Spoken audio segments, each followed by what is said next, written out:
Pada kesempatan kali ini, kita akan membahas dan mengkaji mengenai fitur Keystat pada platform Stockbit.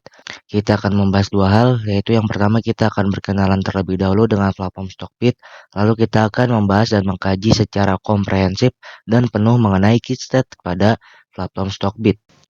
Tanpa berlama-lama, mari kita memulai pembahasan kita dengan berkenalan dengan platform Stockbit. Berdiri sejak tahun 1990 dengan nama PT Mahakarya Arta Sekuritas dan terdaftar di OJK dengan nomor izin KEP -132-PM-1992, PT Mahakarya Arta Sekuritas terus berkomitmen dalam meningkatkan jumlah investor Indonesia untuk membantu perekonomian nasional. Pada Desember 2021, PT Mahakarya Arta Sekuritas telah resmi diakuisisi dan berganti nama menjadi PT Stockbit Sekuritas Digital. Sebagai perusahaan efek yang telah memiliki pengalaman, PT Stockbit Sekuritas Digital berkomitmen untuk terus melakukan inovasi dan memberikan layanan serta pengalaman investasi yang mudah, aman, dan terpercaya bagi investor melalui teknologi kelas dunia untuk dapat memfasilitasi masyarakat dalam berinvestasi secara mudah di pasar modal Indonesia melalui layanan perdagangan saham online yang modern. Melalui aplikasi investasi sosial Stockbit Investor, investor dapat berdiskusi sekaligus melakukan transaksi saham secara daring. Pembukaan akun rekening sekuritas juga dapat dilakukan melalui aplikasi Stockbit yang dapat diunduh melalui Play Store dan App Store. Selanjutnya, kita akan berkenalan dan mengkaji fitur Keystat pada platform Stockbit. Keystats adalah fitur Stockbit yang dapat merangkum secara lengkap rasio-rasio fundamental perusahaan. Fitur ini menyajikan data-data penting tersebut dengan tampilan yang informatif, rapi, dan menarik. Dengan menggunakan fitur Keystats, investor dapat mengetahui valuasi perusahaan, alokasi kas, level hutang, sampai pembagian dividen. Fitur ini akan membantu investor dalam melakukan analisis fundamental dengan lebih mudah. Terdapat beberapa jenis informasi yang investor dapatkan ketika menggunakan fitur Keystats pada platform Stockbit. Jenis informasi tersebut adalah: yang pertama, terdapat current valuation. Current valuation mengacu pada penilaian atau valuasi saat ini dari suatu perusahaan yang tercatat di pasar saham. Valuasi ini biasanya mencakup beberapa metrik penting yang memberikan gambaran tentang seberapa mahal atau murahnya harga saham suatu perusahaan dibandingkan dengan kinerjanya atau nilai intrinsiknya. Dari informasi ini, kita dapat mengetahui apakah perusahaan tersebut tergolong murah atau undervalued atau mahal, overvalued. Terdapat beberapa metrik yang dapat investor gunakan untuk menilai valuasi terkini yang dimiliki oleh saham. Terdapat beberapa metrik yang dapat investor gunakan untuk menilai valuasi terkini yang dimiliki oleh saham. Yang pertama adalah Current PE Ratio Annualized. Current PE Ratio Annualized adalah metrik yang mengukur harga saham saat ini, current price, dalam hubungannya dengan laba bersih perusahaan per saham, atau earnings per share, atau yang sering disingkat EPS, yang dianualisasi. Laba bersih perusahaan per saham atau EPS yang dianualisasi adalah ukuran laba bersih dari perusahaan yang dihitung per saham dalam jangka waktu tertentu, biasanya per kuartal atau per semester, yang kemudian dijadikan skala tahunan atau dianualisasi. Angka PE ratio ini memberikan gambaran tentang seberapa mahal atau murah harga saham suatu perusahaan jika dibandingkan dengan laba bersih per sahamnya.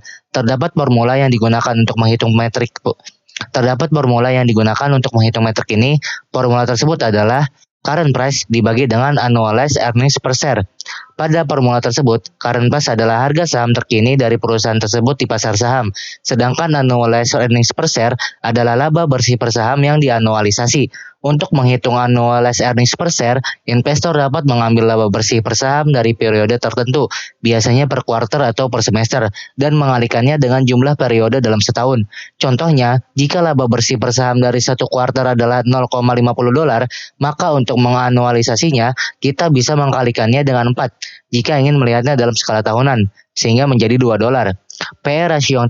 PE rasio yang tinggi menunjukkan bahwa harga saham perusahaan relatif tinggi dibandingkan dengan laba bersihnya per saham dalam skala tahunan.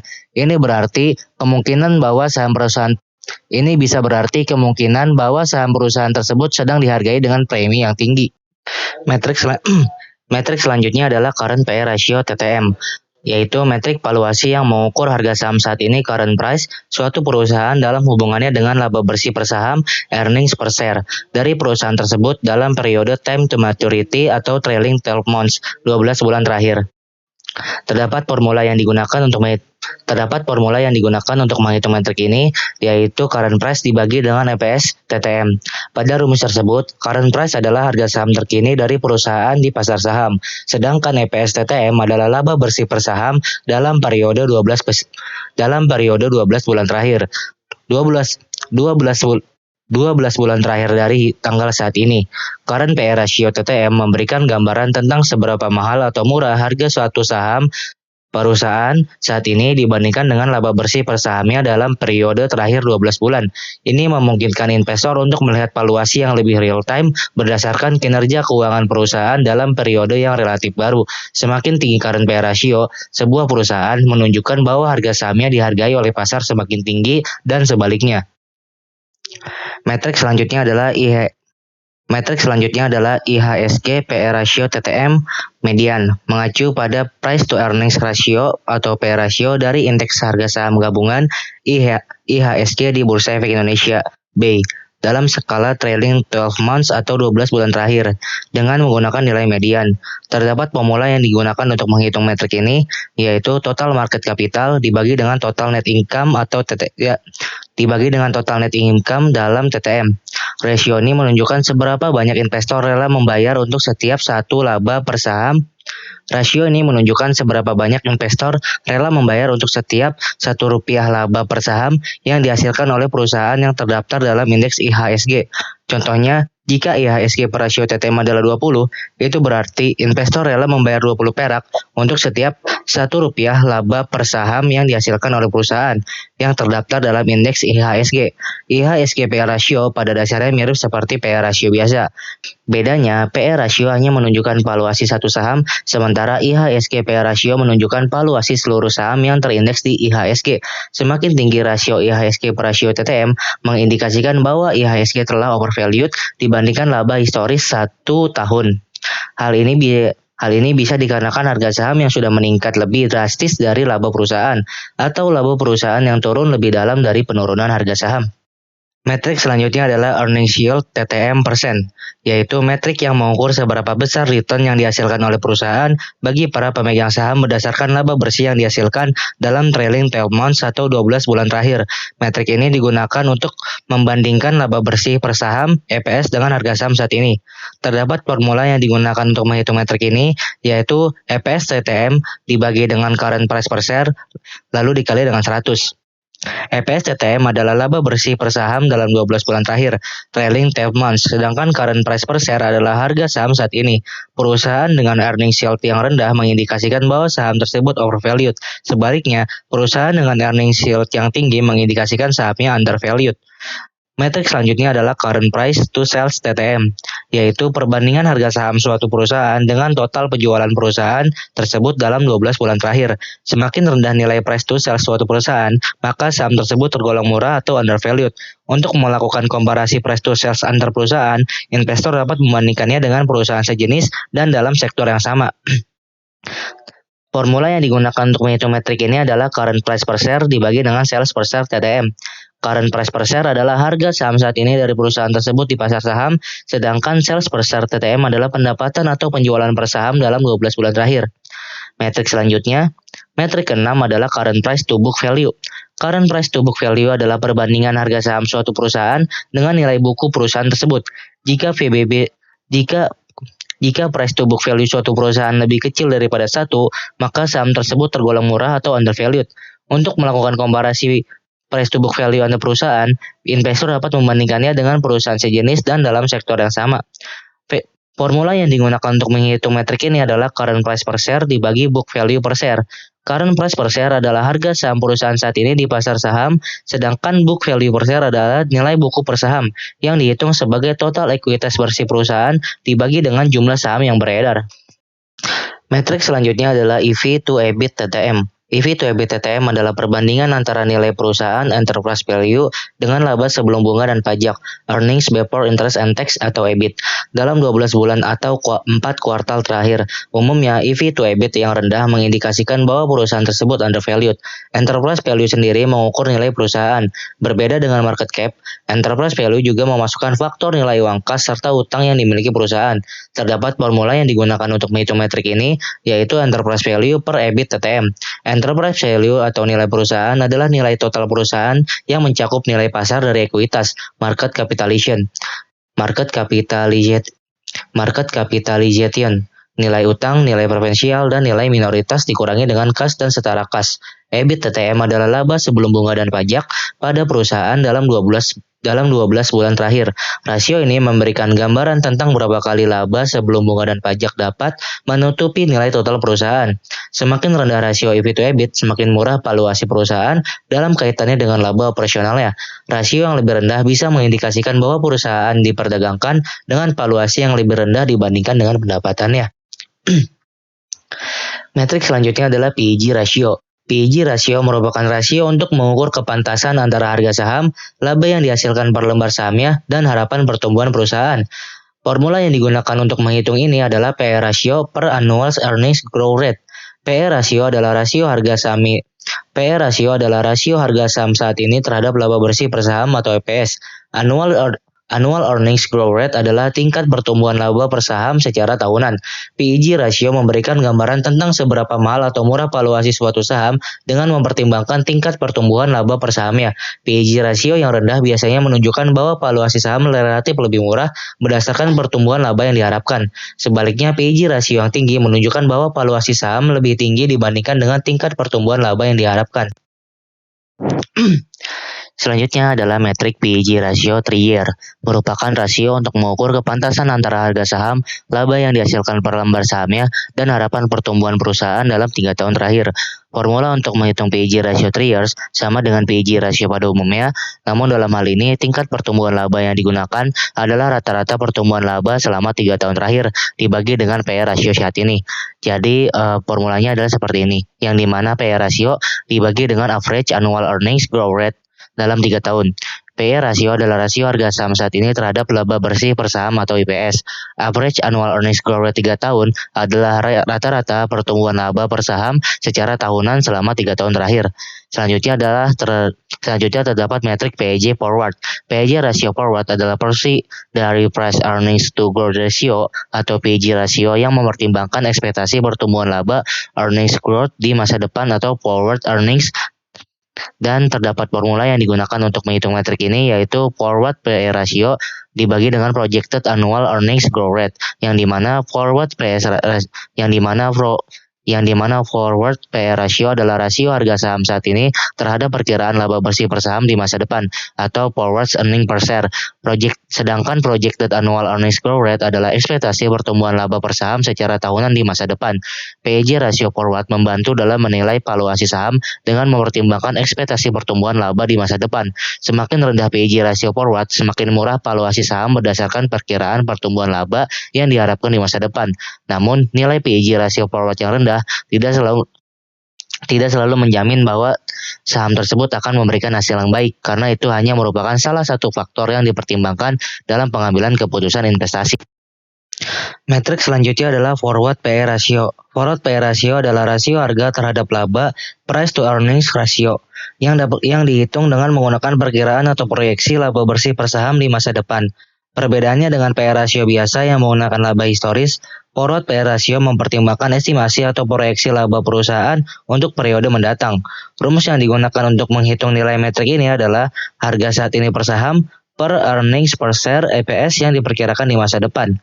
Forward PE ratio memberikan pandangan tentang bagaimana pasar membandingkan harga saat ini saham dengan ekspektasi laba di masa mendatang. Nilai forward PE ratio yang lebih tinggi bisa menunjukkan ekspektasi pertumbuhan laba yang lebih besar di masa depan atau juga bisa mengindikasikan valuasi yang lebih tinggi terhadap laba yang diharapkan. Metrik selanjutnya adalah EV to EBITDA TTM. Metrik EV to EBITDA TTM adalah sebuah rasio valuasi yang mengukur nilai perusahaan enterprise value dibandingkan dengan pendapatan sebelum pajak, depresiasi, dan dan amortisasi, earnings before interest, taxes, depreciation, and amortization, atau sering disingkat EBITDA, selama periode trailing 12 months atau 12 bulan terakhir. Rumus yang digunakan untuk menghitung nilai metrik ini adalah enterprise value per EBITDA TTM.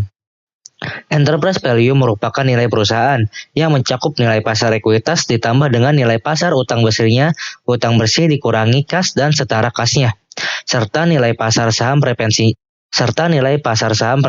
jika ada. Sedangkan EBITDA TTM adalah pendapatan sebelum bunga, pajak, depresiasi, dan amortisasi selama periode trailing 12 months atau 12 bulan terakhir.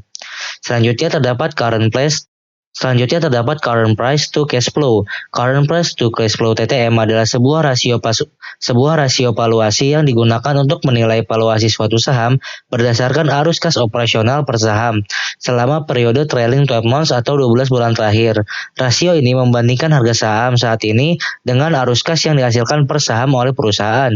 Rumus untuk menghitung nilai metrik ini tentunya adalah harga saat ini per saham per arus kas operasional per saham atau arus kas operasional per saham TTM.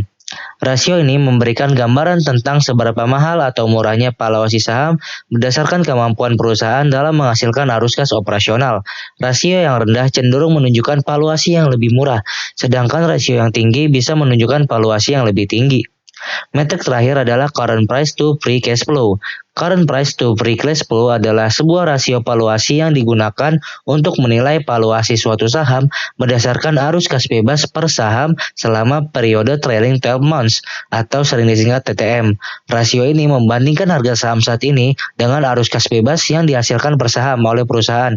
Rumus untuk menghitung nilai metrik ini adalah harga saat ini per saham per arus kas bebas per saham TTM. Rasio ini memberikan gambaran tentang seberapa mahal atau murahnya valuasi saham berdasarkan kemampuan perusahaan dalam menghasilkan arus kas bebas. Rasio yang rendah cenderung menunjukkan valuasi yang lebih murah, sementara rasio yang tinggi bisa menunjukkan valuasi yang lebih tinggi. Informasi selanjutnya adalah mengenai cash flow statement. Cash flow statement adalah laporan keuangan yang menunjukkan aliran masuk dan keluar uang dari suatu perusahaan atau entitas bisnis dalam periode waktu tertentu. Laporan arus kas ini menyajikan informasi tentang sumber-sumber dan penggunaan uang tunai yang dapat mencakup operasi, investasi, dan aktivitas pendanaan. Laporan arus kas ini sangat penting bagi investor karena memberikan wawasan tentang kesehatan keuangan perusahaan dan bagaimana perusahaan mengelola arus kasnya. Ini juga membantu dalam menilai kemampuan perusahaan untuk membayar utang dan membiayai operasinya, serta melakukan investasi untuk pertumbuhan di masa depan. Pada jenis informasi ini, terdapat beberapa terminologi yang perlu diketahui agar para investor dapat menerima informasi dengan lebih baik. Berikut adalah beberapa terminologinya. Yang pertama adalah Cash from Operation TTM. Cash from Operation TTM mengacu pada arus kas dari aktivitas operasional perusahaan dalam trailing 12 months atau 12 bulan terakhir. Ini adalah bagian dari laporan arus kas yang mengukur jumlah uang tunai yang dihasilkan atau digunakan oleh perusahaan dari kegiatan operasionalnya dalam periode waktu tersebut. Arus kas dari aktivitas operasional mencakup uang tunai yang dihasilkan atau digunakan dalam menjalankan bisnis inti perusahaan. Ini adalah indikator penting tentang kemampuan perusahaan untuk menghasilkan uang tunai dari operasi bisnisnya tanpa mempertimbangkan investasi dan pendanaan. Trailing 12 months atau TTM mengacu pada periode waktu 12 bulan terakhir yang mencakup periode sebelumnya hingga saat ini. Penggunaan TTM dalam konteks ini menunjukkan total arus kas dari aktivitas operasional selama periode tersebut. Selanjutnya ada Cash from Investing TTM. Cash from Investing adalah bagian dari laporan arus kas yang mengukur jumlah uang tunai yang dihasilkan atau digunakan oleh perusahaan dari aktivitas investasi dalam trailing 12 months atau 12 bulan terakhir. Arus kas dari aktivitas investasi mencakup uang tunai yang dihasilkan atau digunakan oleh perusahaan dalam kegiatan investasi seperti pembelian atau penjualan aset tetap, investasi dalam proyek-proyek baru, akuisisi perusahaan lain, atau pembelian saham dan obligasi. Ini adalah indikator penting tentang bagaimana perusahaan menggunakan uang tunai untuk mengembangkan atau memperluas bisnisnya. Selanjutnya terdapat Cash from Financing. Cash from Financing adalah bagian dari laporan arus kas yang menunjukkan jumlah uang tunai yang dihasilkan atau digunakan oleh perusahaan dari aktivitas pendanaan dalam trailing 12 months atau 12 bulan terakhir. Arus kas dari aktivitas pendanaan mencakup uang tunai yang dihasilkan atau digunakan dalam kegiatan pendanaan seperti penerbitan atau pembayaran pinjaman, penerbitan saham, pembayaran dividen, atau pengembalian utang. Ini adalah indikator penting tentang bagaimana perusahaan memperoleh atau menggunakan dana untuk mendukung operasi atau ekspansi bisnisnya. Selanjutnya terdapat capital expenditure. Capital expenditure mengacu pada jumlah total pengeluaran modal atau investasi yang telah dilakukan oleh suatu perusahaan dalam 12 bulan terakhir. Istilah capital expenditure merujuk pada pengeluaran yang digunakan oleh perusahaan untuk membeli, mempertahankan, atau meningkatkan aset tetap seperti gedung, peralatan mesin, atau pengembangan proyek. Pengeluaran modal ini merupakan bagian penting dari operasi perusahaan karena memungkinkan perusahaan untuk melakukan investasi jangka panjang yang dapat meningkatkan kapasitas produksi, efisiensi, operasional, atau pertumbuhan bisnis secara keseluruhan. Yang selanjutnya terdapat free cash flow. Free cash flow mengacu pada jumlah uang tunai bersih yang tersedia dari operasi perusahaan setelah memperhitungkan pengeluaran modal yang diperlukan untuk mempertahankan atau memperluas bisnis dalam trailing 12 months atau 12 bulan terakhir. Rumus untuk menghitung free cash flow adalah cash from operation dikurangi capital expenditure. Cash from operation adalah total arus kas dari aktivitas operasional perusahaan dalam TTM. Selanjutnya terdapat capital expenditure yaitu adalah total pengeluaran modal atau investasi dalam aset tetap perusahaan dalam TTM. Jumlah ini memberikan gambaran tentang kemampuan perusahaan untuk menghasilkan uang tunai setelah mempertimbangkan pengeluaran yang diperlukan untuk pertumbuhan dan pemeliharaan bisnisnya. Informasi selanjutnya adalah mengenai income statement. Income statement atau laporan laba rugi adalah laporan keuangan yang menyajikan kinerja keuangan suatu perusahaan dalam suatu periode waktu tertentu, biasanya dalam satu kuartal atau satu tahun. Laporan laba rugi ini mencatat pendapatan, biaya, laba kotor, laba bersih, serta profitabilitas suatu perusahaan. Terdapat beberapa bagian utama dalam informasi income statement. Berikut adalah bagian-bagian tersebut. Yang pertama adalah revenue. Revenue mengacu pada total revenue atau pendapatan total selama periode trailing 12 months atau 12 bulan terakhir. Revenue merupakan jumlah total pendapatan yang dihasilkan oleh suatu perusahaan dari penjualan produk atau layanan dalam periode waktu tersebut. Metrik TTM memberikan gambaran tentang total pendapatan yang diperoleh perusahaan dalam setahun terakhir, memberikan pandangan tentang performa pendapatan perusahaan dalam jangka waktu yang lebih luas. Hal ini dapat membantu dalam analisis tren dan kinerja pendapatan perusahaan secara keseluruhan. Yang selanjutnya adalah gross profit. Gross profit TTM mengacu pada laba kotor atau gross profit perusahaan selama periode 12 bulan terakhir. Laba kotor adalah perbedaan antara pendapatan total, revenue, dan biaya pokok penjualan, cost of goods sold, atau sering disingkat COGS. Ini adalah profitabilitas yang dihasilkan dari operasi inti perusahaan sebelum mempertimbangkan biaya-biaya operasional lainnya. Rasio ini memberikan gambaran tentang efisiensi perusahaan dalam mengelola biaya produksi relatif terhadap pendapatannya. Analisis laba kotor dapat membantu dalam memahami profitabilitas dari kegiatan operasional inti suatu perusahaan dan memberikan indikasi bagaimana manajemen biaya produksi dapat mempengaruhi hasil keuntungan perusahaan. Selanjutnya terdapat EBITDA, yaitu Earnings Before Interest, Taxes, Depreciation, and Amortization, merupakan singkatan dari laba sebelum bunga, pajak, depresiasi, dan amortisasi. EBITDA TTM mengacu pada angka EBITDA selama periode 12 bulan terakhir. EBITDA adalah metrik keuangan yang digunakan untuk mengukur kinerja operasional suatu perusahaan. Ini menggambarkan profitabilitas operasional dengan menghilangkan pengaruh faktor-faktor seperti bunga, pajak, depresiasi, dan amortisasi sebelum dari perhitungan, yang kadang-kadang dianggap sebagai item-item yang dapat diubah oleh manajemen perusahaan. Rasio EBITDA berguna karena dapat memberikan pandangan yang lebih jelas tentang kinerja operasional perusahaan tanpa mempertimbangkan pengeluaran non-operasional dan perbedaan dalam kebijakan pajak atau struktur modal. Namun, penggunaan EBITDA juga harus dianalisis dengan hati-hati dan teliti, karena penghilangan faktor-faktor seperti depresiasi dan amortisasi dapat menyembunyikan aspek-aspek penting dari kinerja keuangan yang sebenarnya terjadi. Selanjutnya terdapat bagian net income. Net income adalah total laba bersih perusahaan selama 12 bulan terakhir. Laba bersih merupakan keuntungan akhir yang dihasilkan oleh perusahaan setelah mempertimbangkan semua biaya termasuk biaya operasional, bunga pajak, depresiasi, amortisasi, serta item luar biasa jika ada. Net income atau laba bersih memberikan gambaran tentang profitabilitas akhir perusahaan setelah mempertimbangkan semua pengeluaran dan pendapatan yang terkait dengan operasi dan kegiatan keuangan perusahaan. Ini adalah indikator utama dalam kesehatan finansial suatu perusahaan dan sering digunakan oleh investor dan analisis dalam mengevaluasi kinerja perusahaan dari segi profitabilitas. Selanjutnya terdapat informasi profitability. Profitability adalah ukuran atau indikator yang menggambarkan kemampuan suatu perusahaan atau investasi dalam menghasilkan keuntungan atau laba dari operasinya. Ini mencerminkan seberapa efisien perusahaan dalam mengelola biaya-biaya operasionalnya dan menghasilkan laba dari pendapatannya. Profitability adalah salah satu aspek kunci dalam analisis keuangan karena mencerminkan seberapa baik suatu perusahaan mengelola operasinya untuk mencapai laba yang optimal. Untuk investor, profitabilitas menjadi salah satu faktor penting dalam mengevaluasi kinerja dan potensi pertumbuhan suatu investasi. Terdapat beberapa metrik yang digunakan untuk menilai profitabilitas suatu entitas atau perusahaan. Metrik-metrik tersebut adalah yang pertama, gross profit margin quarter, yang mengacu pada persentase laba kotor atau gross profit dari total pendapatan perusahaan selama suatu kuartal tertentu. Ini adalah metrik keuangan yang mengukur efisiensi perusahaan dalam menghasilkan keuntungan dari penjualan produk atau layanan sebelum mempertimbangkan biaya operasional lainnya. Terdapat rumus untuk menghitung metrik ini, yaitu yang pertama, yaitu gross profit per revenue dikali 100%. Gross profit adalah pendapatan total dikurangi biaya pokok penjualan. Sedangkan revenue adalah total pendapatan atau penjualan.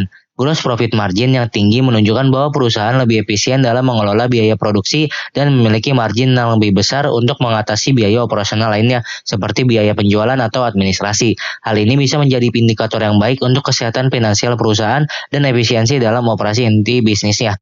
Selanjutnya di sini terdapat operating profit margin quarter yang mengacu pada persentase laba operasional operating profit dari total pendapatan perusahaan selama satu kuartal tertentu. Ini adalah indikator keuangan yang mengukur profitabilitas dari kegiatan operasional perusahaan setelah mempertimbangkan semua biaya operasional kecuali bunga dan pajak. Rumus untuk menghitung metrik ini adalah operating profit per revenue dikali 100%. Operating profit adalah pendapatan total dikurangi biaya operasional yang meliputi biaya produksi, biaya penjualan, biaya administrasi, dan lainnya, dan juga revenue adalah total pendapatan atau penjualan. Operating profit margin yang tinggi menunjukkan bahwa perusahaan efisien dalam mengelola biaya operasionalnya untuk menghasilkan keuntungan dari kegiatan inti bisnisnya. Ini memberikan gambaran tentang seberapa baik perusahaan menghasilkan laba dari operasinya tanpa mempertimbangkan faktor-faktor seperti bunga atau pajak yang tidak terkait dengan operasi inti. Selanjutnya terdapat net profit margin quarter. Di sini net profit margin quarter mengacu pada persentase laba bersih net profit dari total pendapatan perusahaan selama suatu kuartal tertentu. Ini adalah indikator keuangan yang mengukur profitabilitas akhir perusahaan setelah mempertimbangkan semua biaya operasional, bunga, pajak, depresiasi, amortisasi, dan item luar biasa lainnya. Rumus untuk menghitung metrik ini adalah net profit per revenue dikali 100%. Net profit adalah pendapatan total dikurangi semua biaya operasional, bunga, pajak, depresiasi, amortisasi, dan item luar biasa lainnya. Sedangkan revenue adalah total pendapatan atau penjualan. Net profit margin yang tinggi menunjukkan bahwa perusahaan efisien dalam menghasilkan keuntungan bersih relatif terhadap pendapatannya. Ini adalah indikator kunci dari profitabilitas akhir perusahaan setelah mempertimbangkan semua biaya yang terkait dengan operasi dan kegiatan keuangan perusahaan. Selanjutnya terdapat informasi per share. Informasi per share merujuk pada pengukuran kinerja keuangan atau statistik tertentu yang dihitung dan dinyatakan dalam satuan per lembar saham.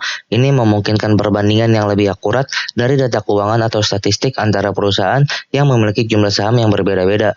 Dengan menggunakan ukuran per saham, investor bisa mendapatkan pemahaman yang lebih baik tentang kinerja perusahaan relatif terhadap jumlah saham yang beredar. Ini membantu dalam analisis keuangan dan perbandingan antara perusahaan yang memiliki jumlah saham yang berbeda-beda. Terdapat beberapa metrik yang dapat menjadi acuan atau bahan yang dipertimbangkan pada informasi per share. Metrik-metrik tersebut yang pertama adalah current EPS TTM. Current EPS TTM mengacu pada earnings per share saat ini selama periode 12 bulan terakhir. Ini adalah ukuran laba bersih yang dihasilkan oleh perusahaan dalam setahun terakhir, dibagi dengan jumlah saham beredar saat ini. Rumus untuk menghitung metrik ini adalah net income dalam 12 bulan terakhir dibagi dengan numbers of shares outstanding. Net income TTM adalah laba bersih perusahaan selama 12 bulan terakhir dan number of shares outstanding adalah jumlah saham perusahaan yang beredar saat ini. Current EPS TTM memberikan gambaran tentang profitabilitas perusahaan dalam periode terakhir dengan mempertimbangkan jumlah saham yang beredar saat ini. Ini adalah salah satu metrik kunci dalam analisis keuangan yang digunakan oleh investor dan analisis untuk mengevaluasi kinerja perusahaan dalam menghasilkan laba per saham. Selanjutnya terdapat current Selanjutnya terdapat Current EPS Annualized. Current EPS Annualized merujuk pada earning per share saat ini yang dihitung secara tahunan. Metrik ini memberikan perkiraan laba bersih per saham dalam 1 tahun, berdasarkan data aktual dalam periode waktu yang lebih pendek, seperti triwulan atau kuartal.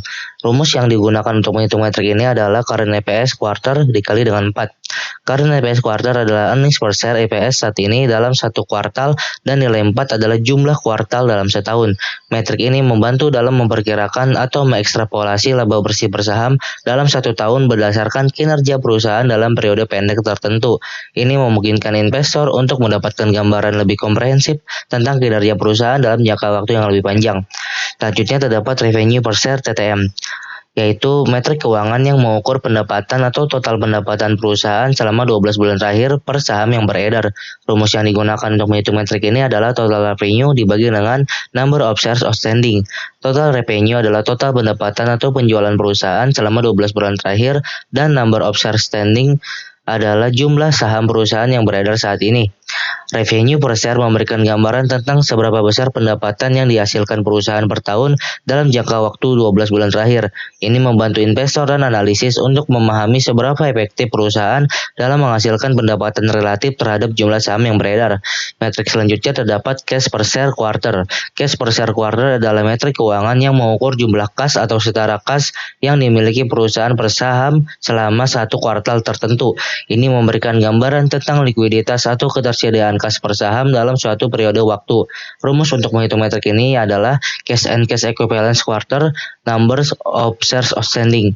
Cash and cash equivalent quarter adalah jumlah kas dan setara kas perusahaan selama 1 kuartal, dan number of shares outstanding adalah jumlah saham perusahaan yang beredar saat ini.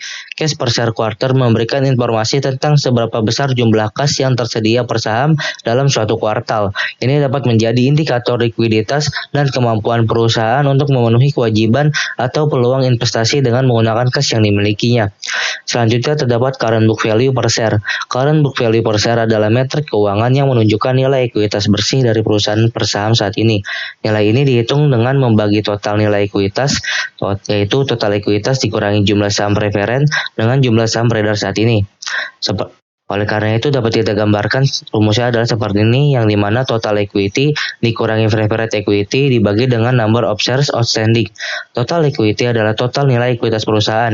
Preferred equity adalah jumlah nilai ekuitas preferen, dan number of shares outstanding adalah jumlah saham yang beredar saat ini.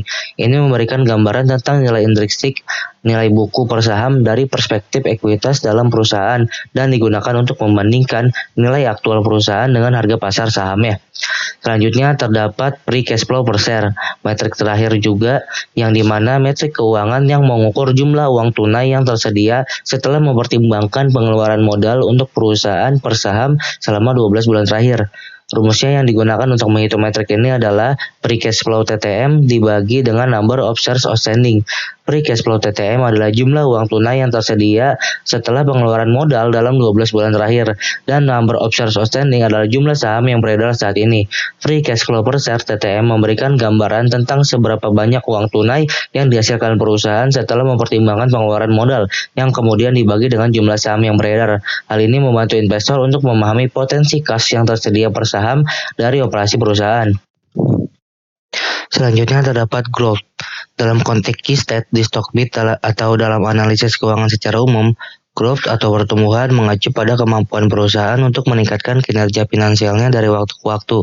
Ini mencakup pertumbuhan pendapatan, laba, dan nilai perusahaan secara keseluruhan. Melalui analisis pertumbuhan ini, investor dapat menilai kinerja perusahaan dan proyeksi masa depannya. Pertumbuhan yang konsisten dan berkelanjutan sering dianggap sebagai indikator positif tentang prospek perusahaan di pasar. Terdapat beberapa metrik yang digunakan untuk menghitung atau mengukur pertumbuhan saham. Yang pertama terdapat revenue quarter year-on-year growth.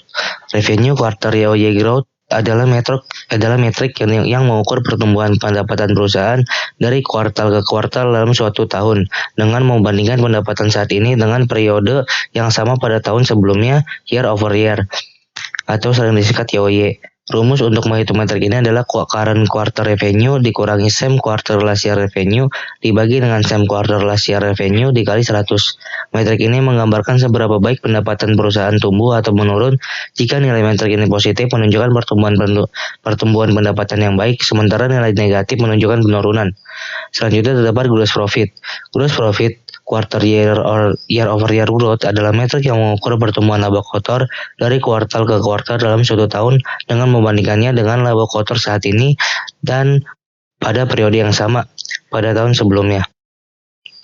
Ya, terdapat rumus untuk menghitung metrik ini yaitu current quarter gross profit dikurangi same quarter last year gross profit dibagi dengan same quarter last year gross profit dikali dengan 100. Current quarter gross profit adalah laba kotor pada kuartal saat ini, sedangkan previous quarter gross profit adalah laba kotor pada kuartal sebelumnya. Metrik ini memberikan gambaran tentang seberapa baik laba kotor perusahaan tumbuh atau menurun dari suatu kuartal ke kuartal yang sama dalam tahun sebelumnya. Jika nilai metrik ini positif, itu menunjukkan pertumbuhan laba kotor yang baik dari tahun ke tahun. Sementara nilai negatif menunjukkan penurunan laba kotor dari periode yang sama pada tahun sebelumnya. Laba kotor dihitung dengan mengurangkan biaya barang yang dijual dari pendapatan kotor. Selanjutnya terdapat net income. Net income quarter year over year growth adalah metrik yang mengukur pertumbuhan laba bersih perusahaan dari kuartal ke kuartal dalam suatu tahun dengan membandingkan laba bersih saat ini dengan periode yang sama pada tahun sebelumnya.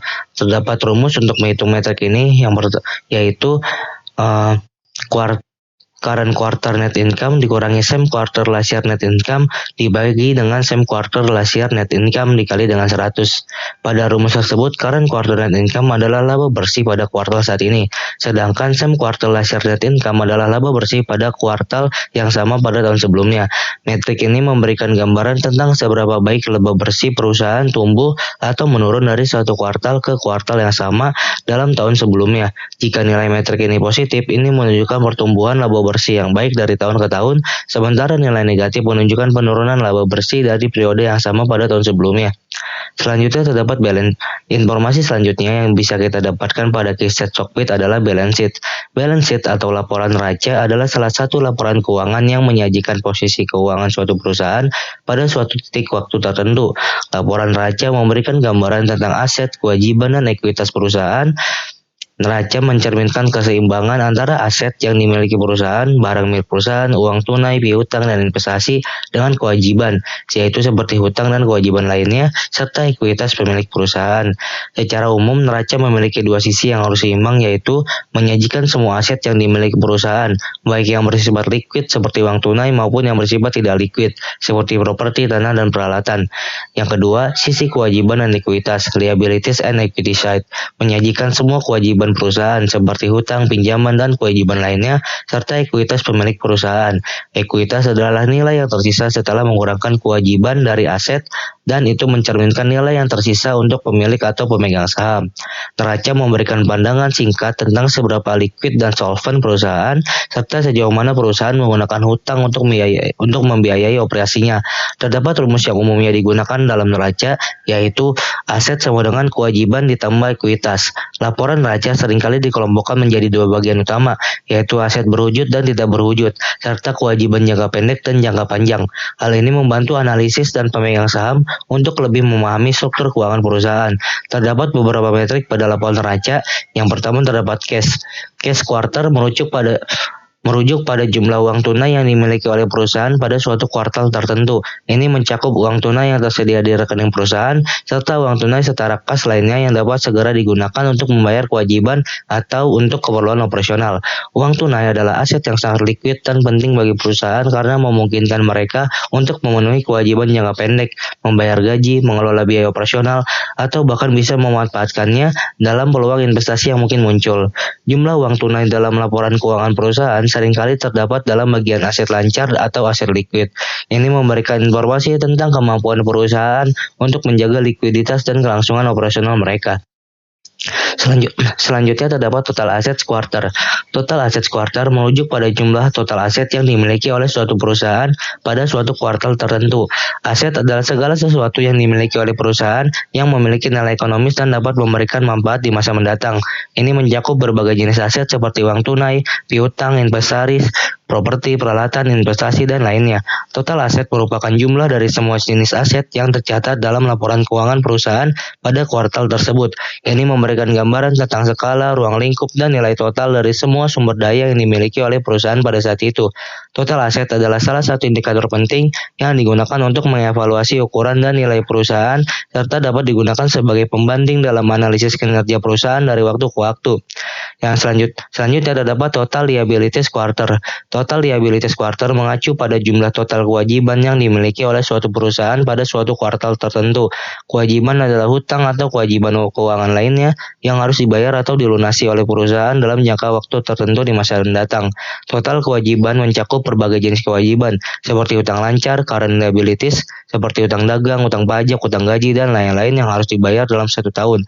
Selain itu, terdapat kewajiban jangka panjang, seperti pinjaman bank jangka panjang, obligasi, atau kewajiban keuangan lainnya yang harus dilunasi dalam jangka waktu lebih dari 1 tahun. Penting untuk memperhatikan total kewajiban karena mencerminkan jumlah yang harus dibayarkan oleh perusahaan kepada pihak lain. Selanjutnya terdapat working capital quarter. Working capital quarter merujuk pada selisih antara aset lancar current asset dan kewajiban lancar current liabilities suatu perusahaan pada suatu kuartal tertentu. Terdapat rumus untuk menghitung metrik ini yaitu working capital sama dengan current asset dikurangi current liabilities. Working capital memberikan gambaran tentang likuiditas perusahaan, yaitu kemampuannya untuk memenuhi kewajiban lancar dengan menggunakan aset lancar yang dimilikinya. Jika nilai working capital positif, itu menunjukkan bahwa perusahaan memiliki lebih banyak aset lancar daripada kewajiban lancar, yang merupakan indikasi yang baik bahwa perusahaan memiliki cukup likuiditas untuk memenuhi kewajiban dalam jangka pendek. Sebaliknya, jika nilai working capital negatif, itu bisa menunjukkan bahwa perusahaan mungkin menghadapi kesulitan likuiditas. Selanjutnya terdapat total equity. Total equity adalah jumlah dari seluruh ekuitas atau kepemilikan bersih yang dimiliki oleh pemegang saham suatu perusahaan pada suatu titik waktu tertentu. Ini merupakan bagian dari neraca perusahaan yang mencerminkan nilai yang tersisa setelah mengurangkan total kewajiban dari total aset. Terdapat rumus untuk menghitung metrik ini yaitu total assets dikurangi total liabilities. Ekuitas adalah klaim terhadap aset perusahaan setelah seluruh kewajiban dibayarkan. Ini mencakup kontribusi pemegang saham melalui modal saham serta laba ditahan yang diakumulasikan dari kinerja perusahaan sebelumnya. Total equity juga sering disebut sebagai modal sendiri atau modal bersih. Total equity penting karena merupakan indikator kekayaan bersih perusahaan yang dimiliki oleh para pemegang saham. Jumlahnya dapat berubah seiring waktu karena laba yang dihasilkan, dividen yang dibagikan, atau faktor lain yang mempengaruhi kesehatan keuangan perusahaan. Selanjutnya terdapat long-term debt quarter. Long-term debt quarter merujuk pada jumlah total kewajiban jangka panjang yang dimiliki oleh suatu perusahaan pada suatu kuartal atau periode tertentu. Kewajiban jangka panjang adalah jenis utang atau kewajiban keuangan yang harus dilunasi atau dibayar dalam jangka waktu lebih dari 1 tahun. Kewajiban jangka panjang ini mencakup berbagai jenis pinjaman jangka panjang, obligasi, hipotek, atau kewajiban keuangan lainnya yang jatuh tempo lebih dari 1 tahun ke depan. Informasi tentang long-term debt penting untuk mengevaluasi struktur kewajiban perusahaan dan menilai tingkat leverage atau tingkat utang yang dimiliki perusahaan dalam jangka panjang. Dengan memahami jumlah hutang jangka panjang, investor dan analisis dapat menilai risiko keuangan perusahaan serta kemampuannya untuk memenuhi kewajiban jangka panjang. Selanjutnya terdapat short-term debt quarter, yaitu metrik yang merujuk pada jumlah total kewajiban jangka pendek yang dimiliki oleh suatu perusahaan pada suatu kuartal atau periode tertentu. Kewajiban jangka pendek adalah jenis kewajiban keuangan yang harus dilunasi atau dibayar dalam waktu kurang dari 1 tahun. Kewajiban jangka pendek ini mencakup hutang lancar, current liabilities, seperti hutang dagang, hutang pajak, hutang gaji, atau kewajiban keuangan lainnya yang jatuh tempo dalam 1 tahun ke depan. Informasi tentang short-term debt penting untuk mengevaluasi likuiditas perusahaan dan kemampuannya untuk memenuhi kewajiban jangka pendeknya.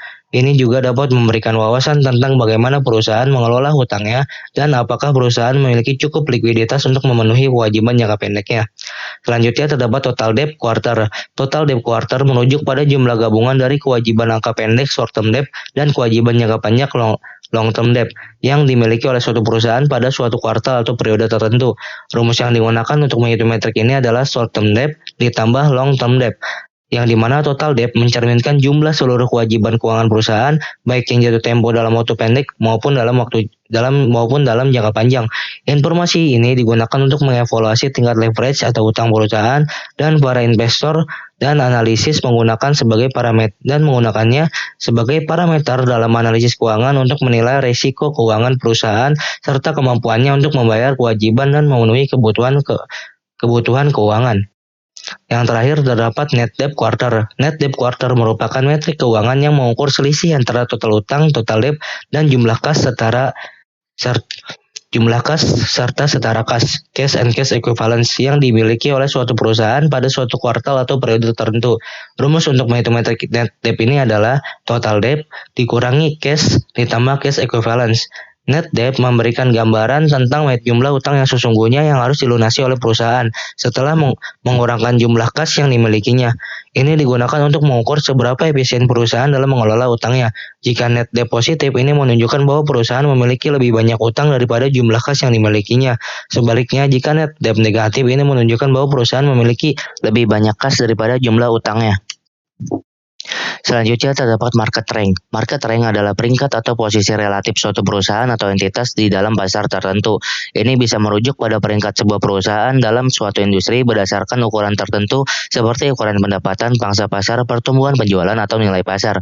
Penilaian market rank dapat berguna bagi investor atau analisis untuk memahami posisi sebuah perusahaan dalam industri atau pasar yang lebih luas.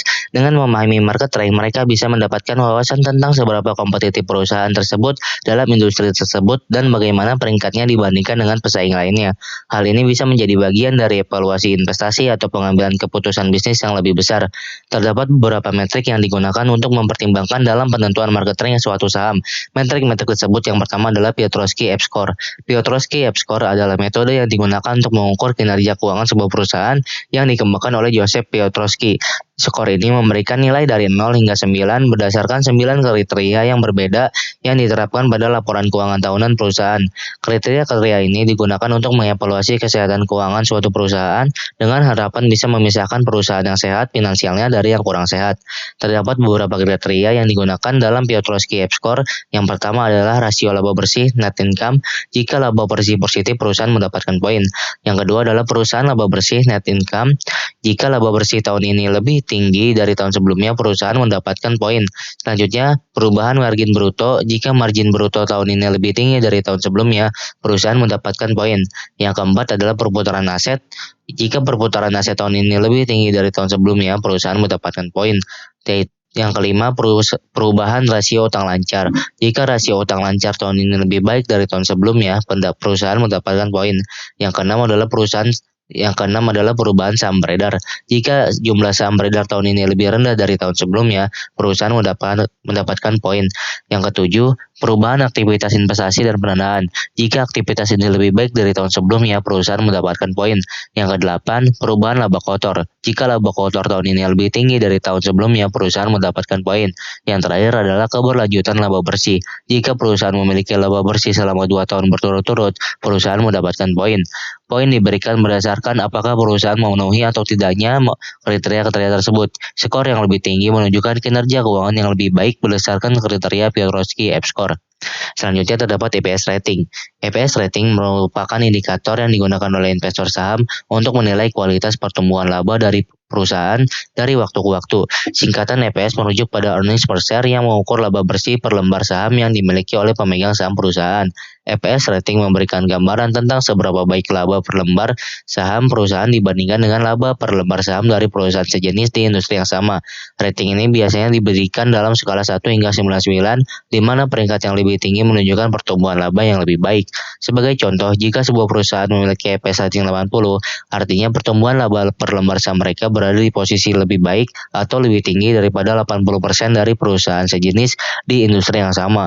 EPS rating berguna bagi investor karena mana memberikan indikasi tentang kualitas pertumbuhan laba perusahaan dari waktu ke waktu. Hal ini dapat membantu investor dalam mengevaluasi kinerja perusahaan secara lebih komprehensif dan mempertimbangkan untuk melakukan investasi. Yang ketiga adalah Relative Strength Rating. Relative Strength Rating atau sering disingkat RS Rating adalah metode evaluasi kinerja saham yang digunakan oleh para investor dalam analisis teknikal. Metrik ini mengukur performa suatu saham terhadap pasar secara keseluruhan selama periode waktu tertentu. RS Rating biasanya diberikan dalam skala 1 hingga 99. Angka yang lebih tinggi menunjukkan bahwa saham tersebut memiliki performa yang lebih baik dalam hal kenaikan harga dibandingkan dengan sebagian besar saham lain di pasar yang sama dalam periode waktu tertentu. Perhitungan RS Rating melibatkan perbandingan kinerja harga saham yang bersangkutan dengan indeks pasar atau benchmark tertentu. Jika RS Rating sebuah saham ada 80, itu berarti saham tersebut telah menunjukkan kinerja lebih baik daripada 80% saham lain dalam indeks yang sama atau sektor yang sama. RS Rating berguna bagi investor yang tertarik pada kinerja saham secara relatif terhadap pasar atau sektor tertentu. Hal ini dapat membantu dalam menilai apakah suatu saham memiliki momentum yang baik atau tidak dalam pergerakan harganya. Meskipun begitu, seperti halnya dengan indikator lainnya, RS Rating juga harus dianalisis bersama dengan informasi lainnya untuk mengambil keputusan investasi yang lebih baik. Selanjutnya terdapat metrik rank market cap. Rank market cap mengacu pada peringkat atau posisi suatu perusahaan dalam pasar berdasarkan kapitalisasi pasar atau market capitalization. Kapitalisasi pasar adalah nilai total saham yang beredar dari suatu perusahaan dihitung dengan cara mengkalikan harga saham perusahaan dengan jumlah saham yang beredar. Dalam konteks rank market cap, perusahaan diberi peringkat berdasarkan kapitalisasi pasarnya. Peringkat ini mengindikasikan seberapa besar perusahaan tersebut dalam kaitannya dengan ukuran pasar secara keseluruhan. Semakin tinggi peringkatnya, semakin besar kapitalisasi pasarnya. Peringkat ini dapat bervariasi secara signifikan dari waktu ke waktu karena fluktuasi harga saham. Perusahaan dengan kapitalisasi pasar yang lebih tinggi seringkali dianggap memiliki stabilitas finansial yang lebih besar dan dapat menjadi fokus bagi banyak investor institusional dan analisis keuangan. Dalam beberapa indeks saham, perusahaan dengan kapitalisasi pasar yang lebih besar mungkin memiliki bobot yang lebih besar dalam mengukur kinerja indeks tersebut. Selanjutnya terdapat rank Current PE Ratio TTM. Rank Current PE Ratio TTM merujuk pada peringkat perusahaan berdasarkan rasio harga terhadap laba bersih Price to Earnings Ratio. Saat ini yang dihitung berdasarkan laba bersih selama 12 bulan terakhir atau trailing 12 months. Rasio PE merupakan metrik yang umumnya digunakan dalam analisis keuangan untuk mengevaluasi valuasi atau penilaian suatu saham. Ini mengukur berapa kali laba bersih per lembar saham dibandingkan dengan harga saham saat ini. Rasio ini dapat memberikan gambaran apakah harga saham relatif mahal atau murah berdasarkan laba yang dihasilkan oleh perusahaan. Peringkat rank yang diberikan untuk current PE ratio TTM mengindikasikan posisi relatif suatu perusahaan dalam pasar berdasarkan rasio PE-nya. Sebagai contoh, jika sebuah perusahaan memiliki rank current PE ratio TTM yang rendah, itu mungkin menunjukkan bahwa perusahaan tersebut memiliki rasio PE yang lebih rendah daripada sebagian besar perusahaan lain dalam kategori yang sama di pasar. Rank ini dapat memberikan wawasan tentang bagaimana saham tersebut dinilai relatif terhadap pesaingnya dalam hal valuasi berdasarkan PE rasio terkini. Selanjutnya terdapat Rank Earnings Yield. Rank Earnings Yield mengacu pada peringkat suatu perusahaan dalam pasar berdasarkan yield laba. Earnings Yield merupakan perbandingan antara laba bersih per lembar saham EPS dengan harga saham saat ini. Ini sering dianggap sebagai kebalikan dari Price to Earnings Ratio (PE Ratio). Peringkat yang diberikan untuk earnings yield menunjukkan posisi relatif suatu perusahaan berdasarkan yield laba mereka. Sebuah peringkat yang tinggi dalam earnings yield bisa mengindikasikan bahwa perusahaan tersebut memberikan return yang tinggi dalam bentuk laba bersih dibandingkan dengan harga sahamnya. Dalam analisis relatif, jika suatu perusahaan memiliki rank earnings yield yang tinggi, itu menandakan bahwa perusahaan tersebut mungkin memberikan potensi hasil yang lebih baik daripada perusahaan lain dalam kategori yang sama di pasar. Dengan mempertimbangkan laba yang dihasilkan per harga sahamnya, peringkat ini dapat menjadi salah satu faktor yang dipertimbangkan oleh investor saham dalam evaluasi potensial investasi. Selanjutnya terdapat rank PS. Rank PS mengacu pada peringkat suatu perusahaan dalam pasar berdasarkan rasio harga terhadap penjualan price to sales ratio. Rasio ini mengukur nilai pasar perusahaan relatif terhadap pendapatan atau penjualan mereka. Peringkat yang diberikan untuk PS ratio menunjukkan posisi relatif perusahaan dalam kategori yang sama berdasarkan rasio ini. Sebuah peringkat yang tinggi dalam PS ratio bisa menandakan bahwa bahwa perusahaan tersebut memiliki valuasi yang lebih tinggi dibandingkan dengan perusahaan lain dalam kategori yang sama di pasar. Meskipun begitu, peringkat ini perlu dilihat bersama dengan faktor lainnya dalam analisis investasi. Rasio PS sering digunakan untuk mengevaluasi valuasi perusahaan, terutama pada perusahaan yang belum menghasilkan laba atau memiliki laba yang fluktuatif. Hal ini membantu investor dalam melihat valuasi perusahaan dari perspektif pendapat yang dihasilkan, namun perlu juga dilihat dengan konteks industri dan fundamental perusahaan secara menyeluruh. Selanjutnya terdapat metrik rank PB. Rank PB mengacu pada peringkat suatu perusahaan dalam pasar berdasarkan rasio harga terhadap nilai buku, price to book ratio. Rasio ini mengukur valuasi pasar perusahaan relatif terhadap nilai buku ekuitasnya. Peringkat yang diberikan untuk PB rasio menunjukkan posisi relatif suatu perusahaan dalam kategori yang sama berdasarkan rasio ini. Sebuah peringkat yang tinggi dalam PB rasio bisa menandakan bahwa perusahaan tersebut diperdagangkan dengan valuasi yang lebih tinggi dibandingkan dengan perusahaan lain dalam kategori yang sama di pasar berdasarkan nilai buku ekuitasnya. PB rasio sering digunakan dalam analisis valuasi untuk mengevaluasi apakah harga saham sebuah perusahaan cukup mahal atau murah berdasarkan nilai asetnya yang tercatat di buku. Namun seperti halnya dengan metrik valuasi lainnya, perlu juga dilihat dalam konteks industri, pertumbuhan perusahaan, dan faktor-faktor fundamental lainnya dalam pengambilan keputusan investasi. Metrik terakhir adalah rank near 52 weeks high. Rank ini mengacu pada peringkat suatu saham atau perusahaan berdasarkan seberapa dekat harga saham mereka saat ini dengan level tertinggi dalam 52 minggu terakhir. Peringkat ini menunjukkan seberapa dekat saham atau perusahaan berada pada level tertinggi harga sahamnya dalam rentang waktu 52 minggu terakhir. Peringkat yang lebih tinggi dalam kategori ini menandakan bahwa harga saham saat ini lebih dekat dengan level tertinggi yang pernah dicapai dalam setahun terakhir. Hal ini dapat memberikan wawasan tentang bagaimana pergerakan harga saham saat ini berbanding dengan kisaran harga tertinggi yang telah dicapai dalam periode waktu yang cukup signifikan. Meskipun tidak memberikan gambaran pasti tentang kinerja masa depan, peringkat ini dapat menjadi indikator kekuatan atau kelemahan tren harga saham dalam jangka waktu tertentu. Informasi selanjutnya adalah mengenai price performance. Price performance mengacu pada kinerja atau perubahan harga saham suatu perusahaan atau aset keuangan lainnya dalam periode waktu tertentu. Ini merupakan ukuran seberapa baik atau buruk performa harga suatu saham atau aset selama periode waktu tersebut. Price performance dapat dihitung berdasarkan perubahan harga saham dari titik awal ke titik akhir dalam periode waktu tertentu. Misalnya, jika harga saham sebuah perusahaan naik dari $50 ke $70 dalam satu tahun, maka performa harganya adalah 40%, di mana $70 akan dikurangi dengan $50, lalu dibagi dengan $50, lalu dikali dengan 100%. Ulasan mengenai price performance sering digunakan oleh investor untuk melihat seberapa baik suatu investasi atau saham telah bekerja dalam jangka waktu tertentu. Ini membantu dalam mengevaluasi apakah suatu investasi telah memberikan return yang baik atau sebaliknya. Namun, perlu juga mempertimbangkan faktor lain seperti kondisi pasar, fundamental perusahaan, dan berbagai faktor eksternal lainnya sebelum membuat keputusan investasi. Seperti yang dijelaskan sebelumnya, bahwa price performance dapat dihitung berdasarkan perubahan harga saham dari titik awal ke titik akhir dalam periode waktu tertentu. Pada fitur Keystat platform StockBit, investor dapat melihat dalam periode-periode waktu seperti Investor dapat melihat dalam periode-periode waktu berikut, yaitu 1 minggu, 3 bulan, 1 bulan, 6 bulan, 1 tahun, 3 tahun, 5 tahun, 10 tahun, awal tahun hingga sekarang, titik tertinggi dalam 52 minggu terakhir, titik terendah dalam 52 minggu terakhir. Informasi selanjutnya adalah manajemen efektivitas. Efektivitas manajemen atau manajemen efektivitas merujuk pada kemampuan manajemen suatu perusahaan atau organisasi dalam mengelola sumber daya yang dimiliki untuk mencapai tujuan dan meningkatkan kinerja perusahaan secara keseluruhan. Ini melibatkan seberapa baik manajemen dapat mengalokasikan sumber daya, mengambil keputusan strategis, dan mencapai tujuan yang telah ditetapkan. Evaluasi terhadap efektivitas manajemen adalah bagian penting dari analisis fundamental dalam menilai kesehatan perusahaan. Hal ini memberikan gambaran tentang kemampuan manajemen dalam mengelola perusahaan dengan baik, menjaga pertumbuhan yang berkelanjutan, dan memberikan nilai tambah kepada para pemegang saham. Terdapat beberapa aspek yang menjadi acuan penilaian ketika mengukur atau mengevaluasi efektivitas manajemen. Aspek-aspek tersebut meliputi yang pertama, return on asset (ROA). Return on asset atau sering disingkat ROA adalah rasio keuangan yang mengukur tingkat profitabilitas suatu perusahaan dalam memanfaatkan asetnya untuk menghasilkan laba.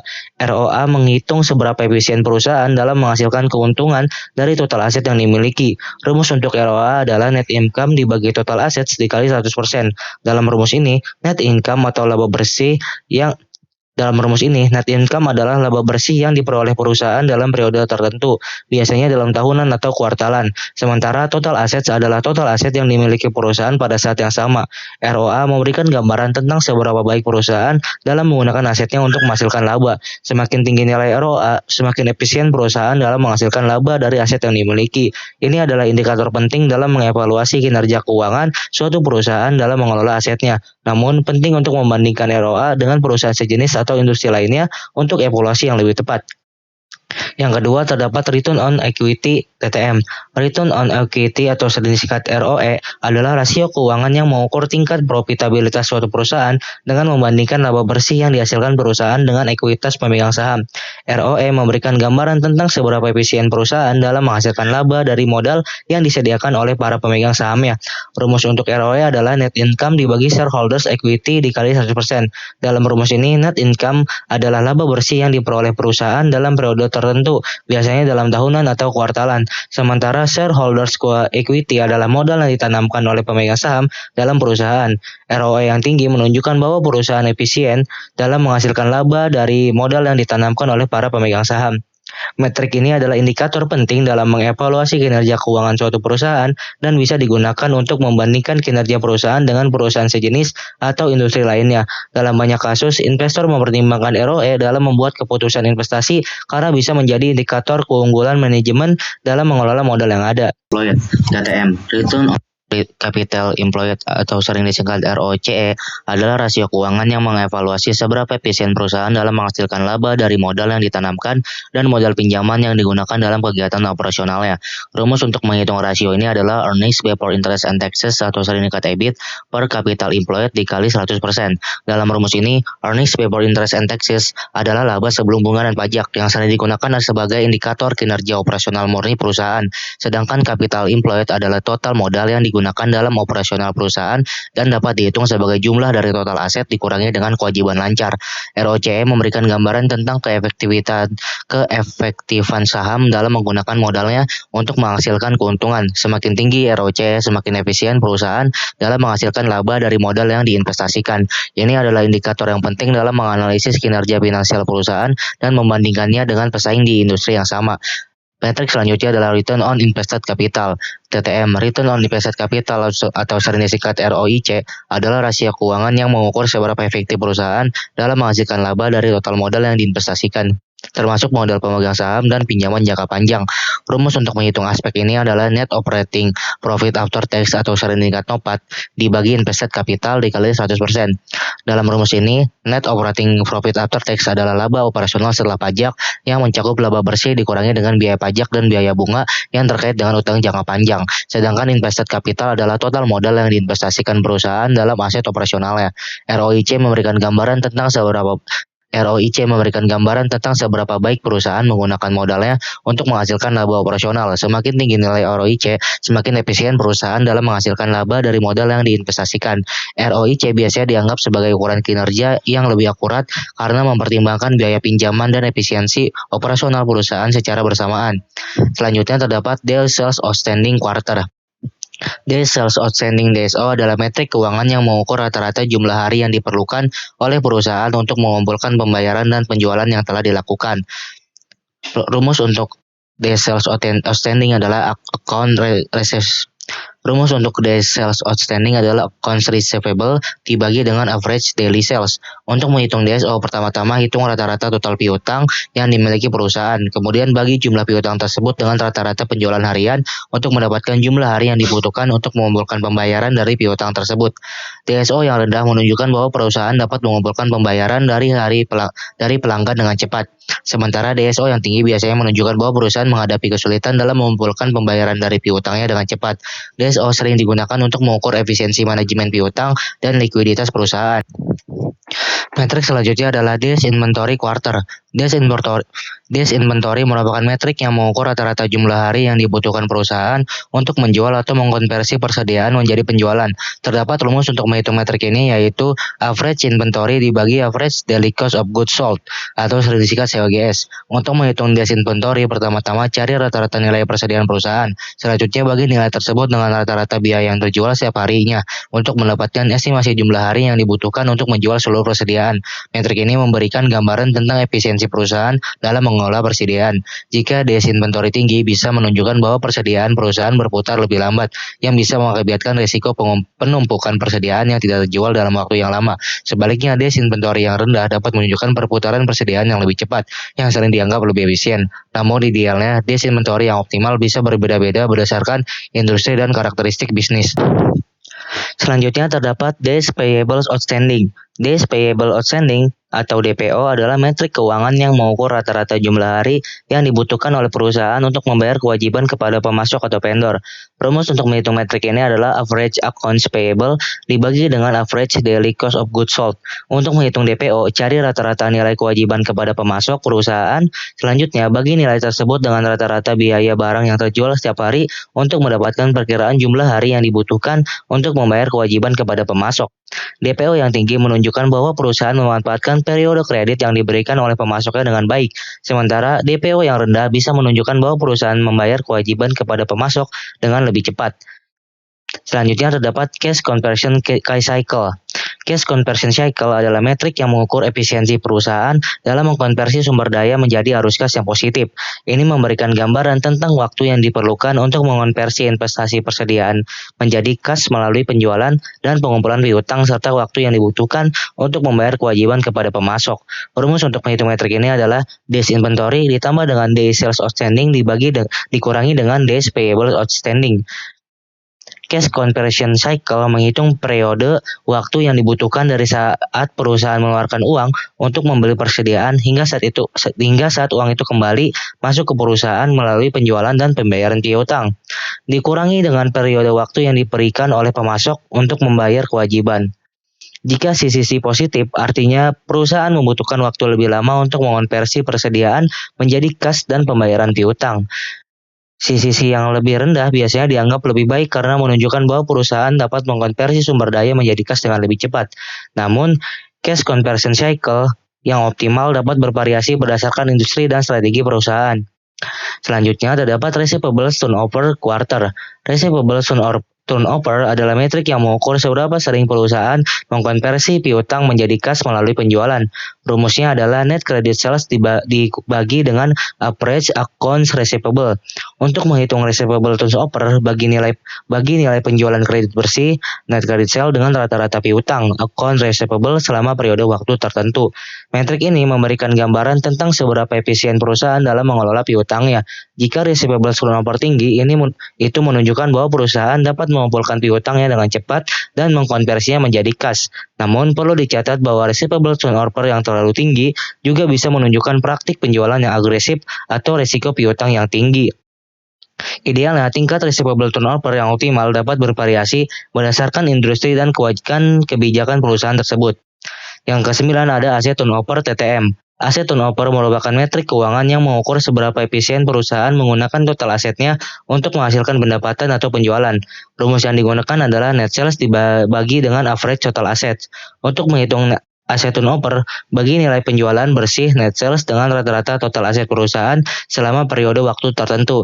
Metrik ini membantu dalam mengevaluasi efisiensi perusahaan dalam menggunakan asetnya. Semakin tinggi nilai aset turnover, semakin efisien perusahaan dalam menghasilkan pendapatan dari setiap unit aset yang dimilikinya.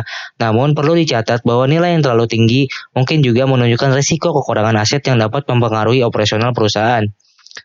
Yang terakhir terdapat inventory turnover (TTM). Inventory turnover adalah metrik yang mengukur seberapa sering perusahaan mengonversi persediaan menjadi penjualan dalam periode waktu tertentu. Rumus untuk menghitung metrik ini adalah cost of goods sold dibagi dengan average inventory. Untuk menghitung inventory turnover, bagi biaya barang yang terjual, cost of goods sold, dengan rata-rata nilai persediaan perusahaan selama periode waktu tertentu. Metrik ini membantu dalam mengevaluasi efisiensi manajemen persediaan perusahaan. Nilai yang tinggi menunjukkan bahwa perusahaan dapat menjual persediaannya dengan cepat, yang bisa menandakan efisiensi dalam manajemen persediaan.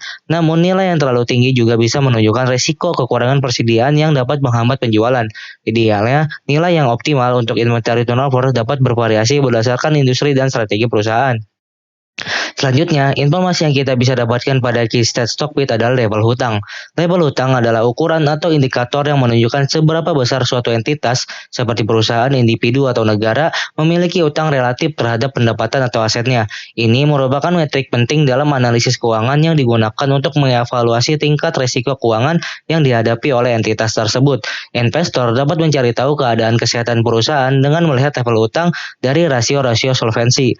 Terdapat beberapa rasio-rasio solvensi yang digunakan untuk mengukur level hutang. Yang pertama adalah Altman-J-Score Modified. Altman-J-Score adalah suatu metode yang digunakan untuk memprediksi resiko kebangkrutan suatu perusahaan berdasarkan sejumlah rasio keuangan. Model Altman-J-Score awalnya dikembangkan oleh Edward Altman pada tahun 1968 dan digunakan untuk membedakan perusahaan-perusahaan yang mungkin mengalami kebangkrutan dari yang tidak. Model ini mencakup beberapa rasio keuangan dan memberikan skor atau nilai Z-score yang dapat memberikan indikasi tentang kecenderungan risiko kebangkrutan. Z-score asli Altman mencakup 5 variabel keuangan, yaitu yang pertama adalah working capital atau total asset, yang kedua adalah retained earnings total asset, yang ketiga adalah earnings before interest and taxes, yang keempat market value of equity, book value of total debt, nilai pasar ekuitas atau nilai buku utang total. Yang kelima adalah sales total asset. Altman kemudian memodifikasi modelnya untuk digunakan dalam konteks pasar saham. Modifikasi tersebut melibatkan penggantian variabel pasar, harga saham dan jumlah saham yang beredar dengan variabel buku, nilai ekuitas dan utang berdasarkan nilai buku. Altman Z-score modified dapat dihitung dengan rumus berikut, yang dimana Z adalah Z-score, X1 adalah working capitalnya, X2 adalah return earnings, yang ketiga adalah earnings before interest and taxes, yang X keempat adalah market value of equity atau book value of total debt, yang kelima adalah total asset atau sales. Nantinya nilai Z-score yang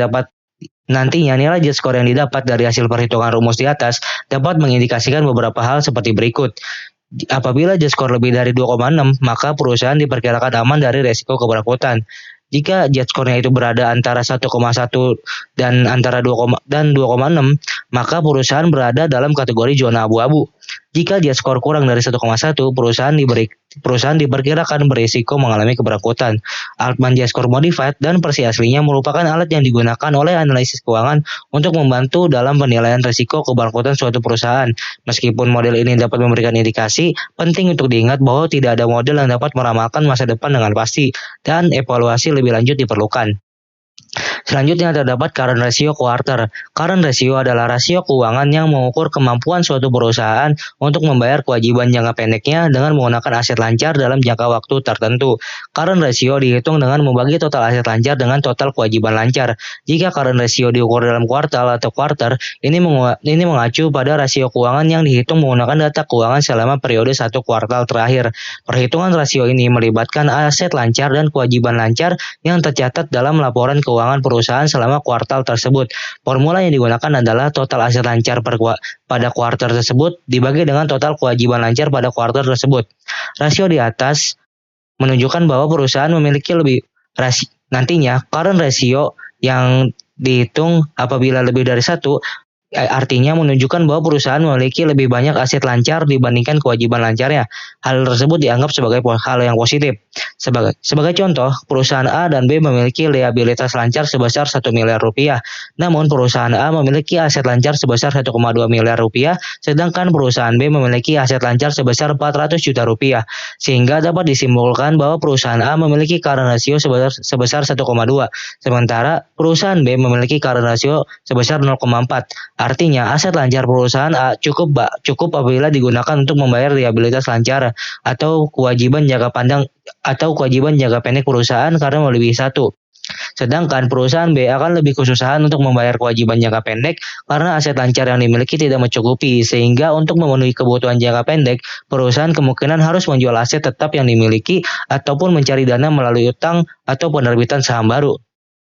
Yang ketiga, terdapat quick ratio quarter. Quick ratio atau juga dikenal sebagai acid test ratio adalah rasio keuangan yang mengukur kemampuan suatu perusahaan untuk membayar kewajiban jangka pendeknya dengan menggunakan aset lancar yang paling liquid dalam jangka waktu tertentu.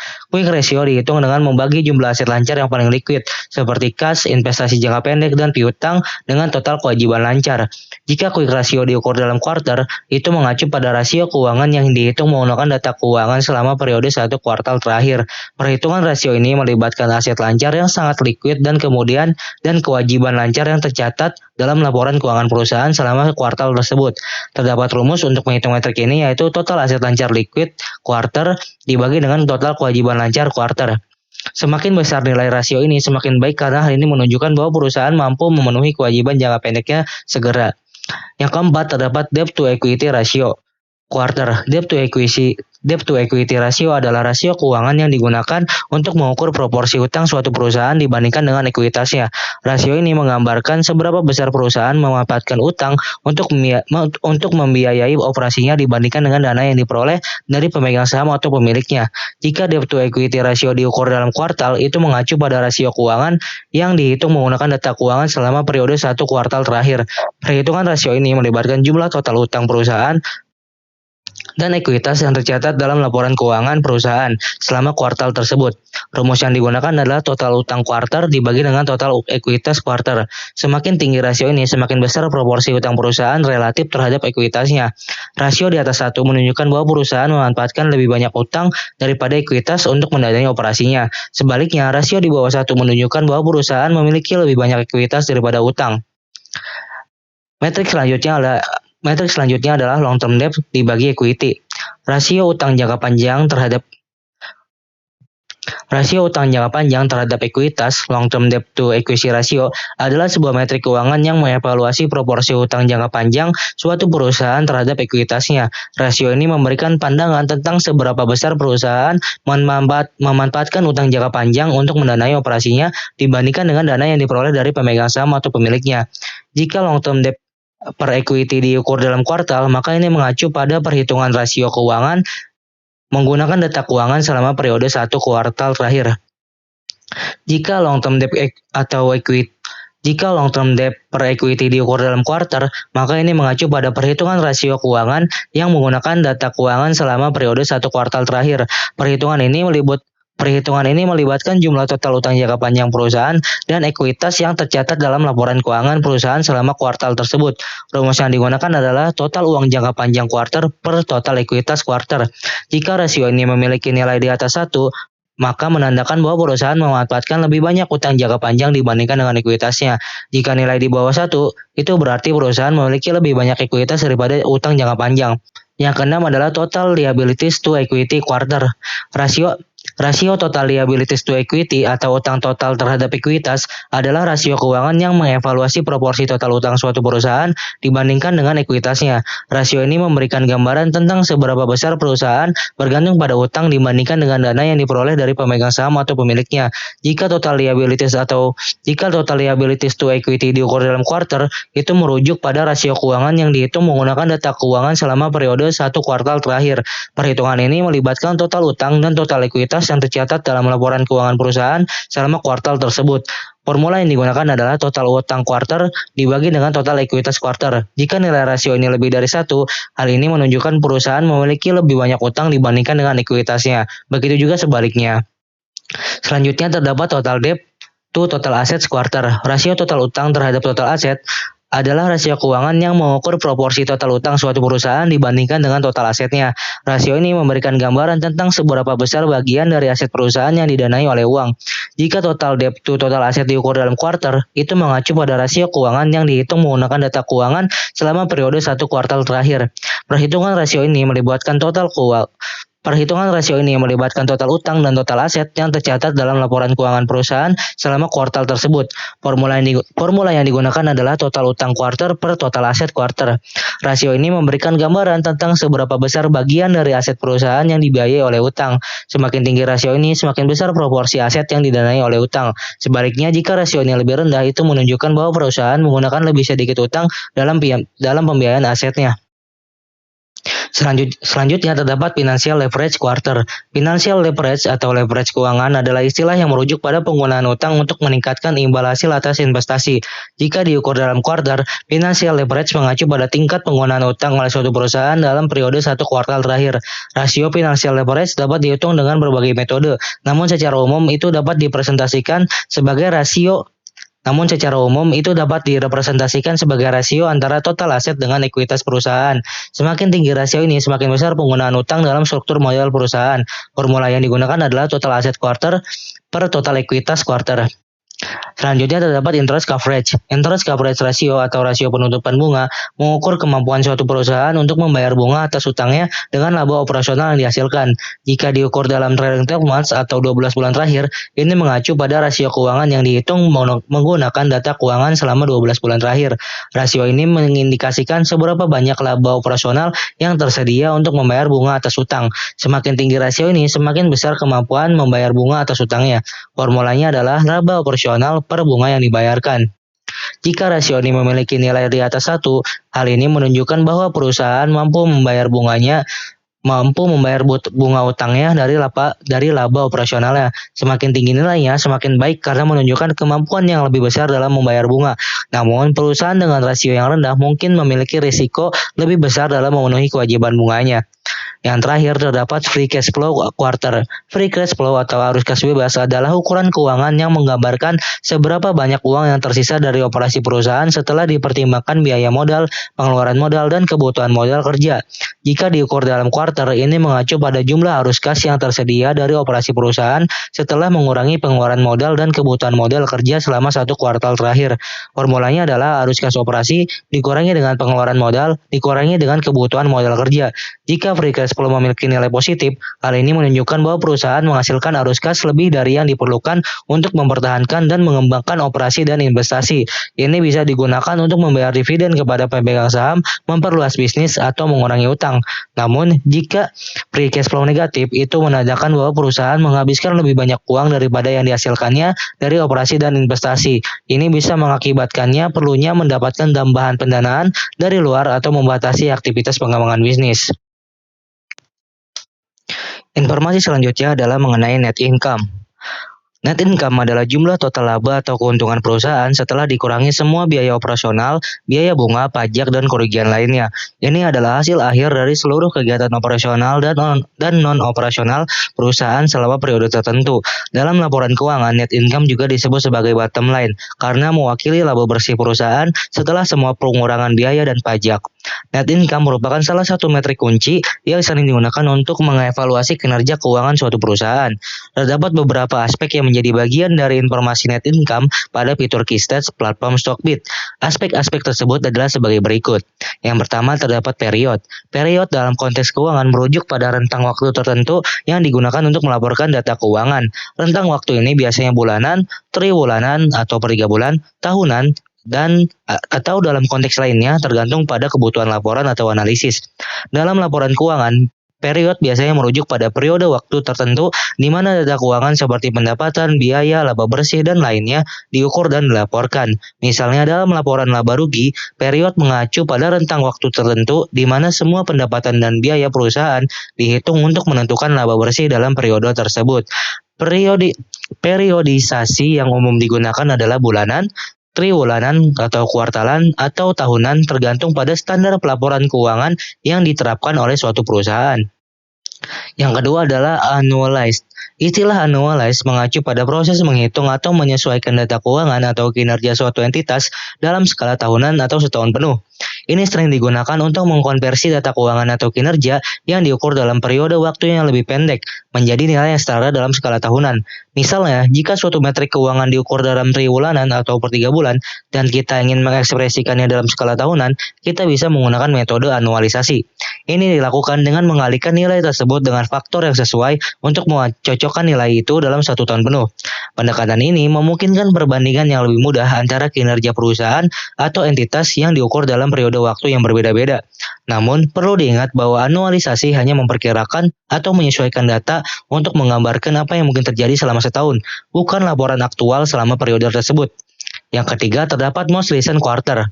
Istilah most recent quarter mengacu pada kuartal terbaru atau yang paling baru dalam serangkaian kuartal yang dilaporkan dalam laporan keuangan atau hasil perusahaan. Aspek ini merepresentasikan kuartal terakhir dari serangkaian kuartal yang dilaporkan, yang mungkin memiliki data yang paling mutakhir atau terkini terkait dengan kinerja keuangan dan operasional perusahaan. Informasi dari most recent quarter seringkali menjadi fokus dalam analisis keuangan karena mencerminkan kondisi terkini perusahaan dan memberikan gambaran tentang tren terbaru atau perubahan yang mungkin terjadi dalam kinerja bisnis. Yang keempat, terdapat market cap. Market cap adalah singkatan dari market capitalization, yang merupakan nilai pasar suatu perusahaan. Nilai ini dihitung dengan mengkalikan jumlah saham perusahaan yang beredar di pasar dengan harga saham saat ini, yaitu rumusnya dapat dilihat seperti ini. Nilai market cap memberikan gambaran tentang seberapa besar ukuran perusahaan tersebut dalam pasar. Perusahaan dengan market cap yang besar biasanya dianggap memiliki nilai yang lebih besar dan dapat mempengaruhi berbagai hal, termasuk ketertarikan investor, peringkat di pasar saham, dan sebagainya. Biasanya, perusahaan yang memiliki market cap besar cenderung dianggap sebagai perusahaan yang lebih stabil dan mapan. Yang kelima, terdapat enterprise value. Enterprise value adalah metrik keuangan yang mencerminkan nilai total perusahaan, mencakup semua sumber pendanaan, baik yang berasal dari pemegang saham maupun pemberi pinjaman. Ini mencakup nilai pasar dari seluruh saham yang beredar, market cap, ditambah hutang bersih perusahaan, dan nilai semua saham preferen, dikurangi kas dan setara kas yang dimiliki oleh perusahaan, yaitu rumusnya dapat dilihat seperti ini. Enterprise value memberikan gambaran yang lebih lengkap tentang nilai sebenarnya perusahaan karena tidak hanya mempertimbangkan nilai pasar perusahaan melalui market cap, tapi juga memperhitungkan utang bersih dan posisi kas yang dimiliki perusahaan. Hal ini sering digunakan untuk menilai seberapa mahal atau murah suatu perusahaan di pasar. Yang terakhir, terdapat current share outstanding. Current share outstanding adalah jumlah total saham dari suatu perusahaan yang saat ini beredar dan dimiliki oleh para pemegang saham. Ini mencakup semua saham biasa yang dikeluarkan oleh perusahaan yang tersedia untuk diperdagangkan di pasar. Informasi mengenai jumlah saham yang beredar ini penting karena digunakan dalam perhitungan berbagai metrik keuangan seperti earnings per share, price earnings ratio, dan berbagai metrik lainnya yang digunakan dalam analisis fundamental perusahaan. Jumlah saham yang beredar ini juga menjadi dasar perhitungan nilai pasar perusahaan atau market cap. Informasi terakhir yang kita bisa peroleh dari fitur Keystat pada platform Stockbit adalah dividen. Dividen adalah pembagian sebagian dari laba bersih yang diperoleh oleh perusahaan kepada para pemegang sahamnya. Pembagian ini biasanya dilakukan secara periodik dan jumlahnya dapat bervariasi tergantung pada kebijakan perusahaan. Dividen seringkali diberikan sebagai imbal hasil kepada para pemegang saham atas kepemilikan saham mereka dalam perusahaan. Dividen dapat diberikan dalam bentuk uang tunai atau saham tambahan dari perusahaan yang diberikan kepada pemegang saham. Keputusan untuk membayar dividen biasanya dibuat oleh dewan direksi perusahaan dan seringkali dipengaruhi oleh kinerja perusahaan, proyeksi keuangan, serta strategi pertumbuhan jangka panjang perusahaan. Bagi para investor, dividen dapat menjadi sumber pendapatan yang stabil atau merupakan indikator kesehatan finansial perusahaan yang memberikan dividen secara teratur. Terdapat beberapa data yang tersedia dalam jenis informasi ini. Data-data tersebut adalah sebagai berikut. Yang pertama adalah dividen per share. Jumlah dividen per saham adalah sejumlah dividen yang dibayarkan oleh perusahaan untuk setiap saham yang dimiliki oleh pemegang saham. Ini merupakan pembagian dari total dividen yang diberikan oleh perusahaan dibagi dengan jumlah saham yang beredar. Rumusnya dapat dilihat seperti berikut.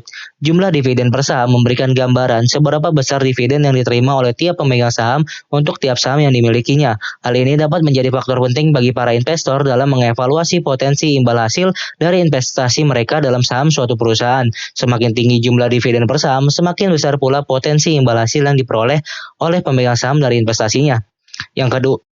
Yang kedua, terdapat dividen per share TTM. Dividen per share TTM mengacu pada jumlah dividen per saham dalam 12 bulan terakhir, atau total dividen yang dibayarkan oleh suatu perusahaan. dibagi dengan jumlah saham yang beredar pada periode tersebut. Ini merupakan rata-rata dari dividen yang dibagikan oleh perusahaan kepada pemegang sahamnya dalam periode tersebut. Rumusnya dapat dilihat seperti ini. Metrik ini membantu investor untuk mendapatkan gambaran tentang seberapa konsisten dividen yang dibayarkan oleh perusahaan dalam jangka waktu yang lebih panjang, yaitu 12 bulan terakhir.